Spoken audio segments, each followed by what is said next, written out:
Hey guys, it's Godbars here, the self-proclaimed hip-hop historian, and this is the 13th episode of my series where I grab a vinyl from my collection, talk about why I love it, what influence it has, and what its place is in the grand scheme of hip-hop. While he isn't an underground rapper by any means, Danny Brown isn't necessarily in the same league as someone like Kendrick Lamar when it comes to status. Then again, barely anybody is, and even without that massive pop appeal, Danny Brown has been one of the most creative and consistent rappers for about 15 years now, give or take. The earliest project of his that I'm personally familiar with is 2008's Hot Soup, but 2010's The Hybrid is where he really grabbed my attention. Tracks on there like Greatest Rapper Ever and Re-Up are great early examples of that deeper, grimy register that Danny keeps in his back pocket for his later projects. While Atrocity Exhibition is one of the best experiences you can find in modern music, I feel like there's an amount of people who have listened to that album who kind of just skip over XXX and never really bother with it. Personally, I think that's a huge mistake because XXX for me is a nearly flawless album, and the experience it sets out to create is completely different than the one Atrocity Exhibition does. That album is pretty much just a non-stop downward spiral start to finish where it gets darker and more twisted the further you get into it until you eventually reach a relatively calm, more uplifting note at the very end. With Triple X, Danny does something completely different that really separated him from the myriad of other rappers that were debuting on the scene at the same time. While the first half of the album sees Danny use his typical, instantly recognizable high-pitched voice, the second half of the album simmers down a bit and he brings out his more laid back, calm, and controlled flow. What further emphasizes this divide from the first and second half is how, for the starting half, the production is noisy and chaotic, which, along with the constant references to drugs and celebrities who overdosed, complements his manic style and symbolizes the high from a substance. For the second half of the album, not only does the production get a little smoother alongside Danny's voice, but the songs are more introspective in general. The second side has songs where he'll explore family and how these addiction issues can be generational, as well as contemplating on whether he'll live much longer with his vices. I think that's really the key to a lot of Danny Brown's early work, and this album in particular, because if you're closed minded, it's easy to hear a song like Blunt After Blunt or Die Like a Rock Star and go, this is a terrible message. He's advising kids and anyone who listens to do drugs. But if you actually listen to the album and pay attention to what's happening here, you'll realize it's an anti-drug statement, if anything. Take the two songs that I named, for example. Blunt After Blunt might at first come across like a fun party song, but sort of in the vein of Swimming Pools by Kendrick, it is really a song about addiction.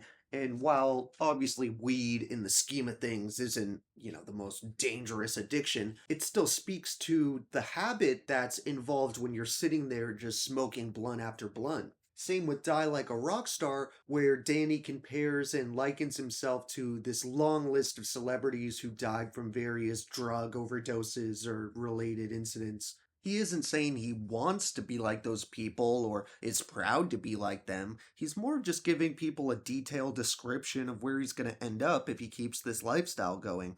There's never a line about how he does drugs and his problems actually go away. Instead, it's lines about the drugs making you nauseous or how he couldn't get hard because he did too much coke and it's embarrassing. He really hardly is ever making these things sound appealing, and it's worth noting while he's had actual addiction issues, and there is an aspect of reality to a lot of these stories, at the end of the day it's music. It's exaggerated for the listening experience. But that doesn't mean you shouldn't listen to the album and actually visualize this character he's portraying. The story is still realistic and a great cautionary tale about addiction, and honestly, I don't really go to music to exclusively hear about real life. I think there's a difference between a drill rapper who's just rapping about killing people and lying, and someone who's like exaggerating certain drug experiences for the purpose of a concept album. It also isn't exclusively his experiences he's rapping about here.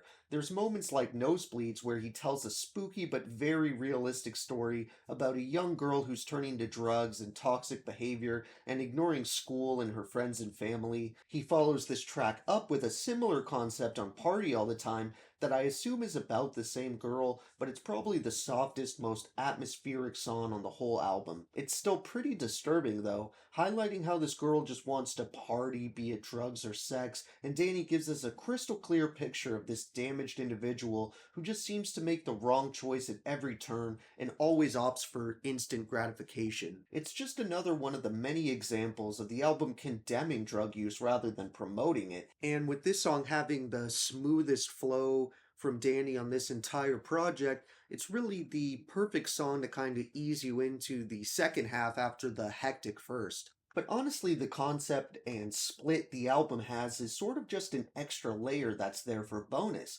You can listen to XXX 5 times without really thinking about how the experience coincides with getting high and coming down, and still be completely engaged and entertained. One of the things that really makes this album pop so much is the stellar production.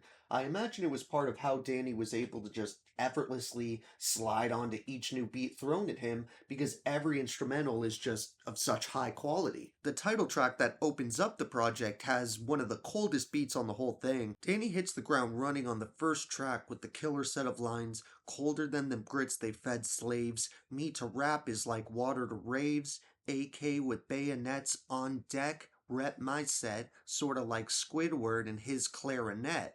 Right off the bat, displaying his sense of humor, knack for zany references, and clever wordplay. One thing about this album is while I'm a huge fan of pretty much everything he's released since, I actually feel like XXX is when Danny was in peak form as an MC and writer. When I was first getting into this album back in the day, I remember clearly being so impressed how going through the first half, just every single song featured dope verses with witty schemes and plays on words. Again, that isn't to say projects like Atrocity Exhibition, You Know What I'm Saying, or the collab tape he released this year with JPEG Mafia, Scaring the Hose Volume 1, don't feature dope verses by Danny because they most certainly do. Every rapper or even just artist has a peak. Pretty much none of them are going to be able to maintain the exact same skill level over their entire career. For me, the peak of Danny Brown's pen is on XXX, because he really just sounds like he's in this zone where, regardless of whether he was sober or not at the time, he's just throwing out quotable after quotable, and there's hardly, if ever, a line that isn't smart, well-structured, or hilarious. The timeless instrumentals that I mentioned earlier help carry this album into modern classic status, and it's another one of these projects that's aged insanely well.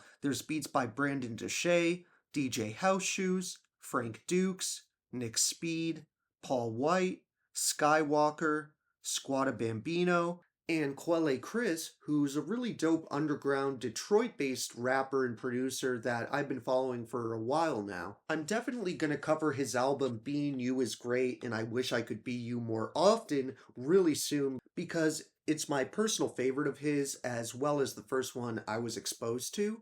However, he also has a stellar collaboration album with his wife, legendary MC Jean Grey. That album's called Everything's Fine, and he also had one of my favorite albums last year, Death Fame. Back to XXX, there's also a couple dope Danny Brown affiliated Detroit features like Dopehead and Chips. Overall, this is probably the Danny Brown album I've listened the most to, and it's another example of why the early 2010s is remembered so fondly for hip-hop. It isn't just nostalgia, of course that's a factor, but it's undeniable how exciting a time it was for the genre, especially considering how many albums there are from 2010 to 2012 that we consider classics today. My three favorite songs would be Pac Blood, Party All the Time, and Die Like a Rock Star, but I wanted to give some honorable mentions to the title track, Outer Space, Monopoly, and 30. Thank you for watching my 13th video. The next album I'm going to talk about is actually another album from 2011, which I didn't do on purpose, but it just further backs up my point about what a dope year it was for hip hop. But that one's definitely going to be a little more underground than these last two. So tune in if you want to see that. Don't forget to like and subscribe and let me know what your favorite songs off of XXX are. And don't forget to have a great day, and I'll see you guys next time, okay? Alright.